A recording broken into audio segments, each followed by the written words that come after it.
వశిష్ఠ దర్శకత్వంలో మెగాస్టార్ చిరు నటించిన socio fantasy movie Vishwambhara. UV creations అత్యంత భారీ బడ్జెట్ తో నిర్మిస్తున్న ఈ చిత్రంలో త్రిష కథానాయికగా నటిస్తోంది.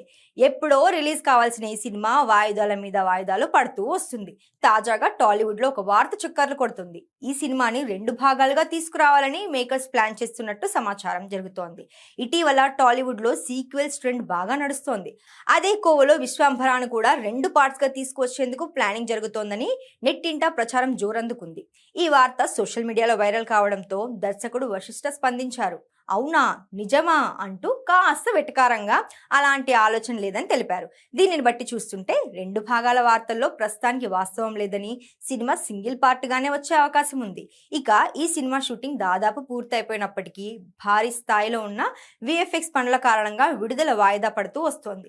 ఈ సినిమా మొత్తం విజువల్ ఎఫెక్ట్స్ పైనే ఆధారపడి ఉందని, క్వాలిటీ విషయంలో రాజీ పడకూడదనే ఉద్దేశంతో చిరంజీవి స్వయంగా పర్యవేక్షిస్తున్నారు. కీరవాణి సంగీతం అందిస్తుండగా బ్యాక్గ్రౌండ్ స్కోర్ కోసం హనుమాన్ ఫేమ్ గౌరహరిని రంగంలోకి దించినట్లు సమాచారం. మొత్తానికి విశ్వాంబర ప్రేక్షకులను సరికొత్త అనుభూతికి గురి చేయడం ఖాయంగా కనిపిస్తోంది.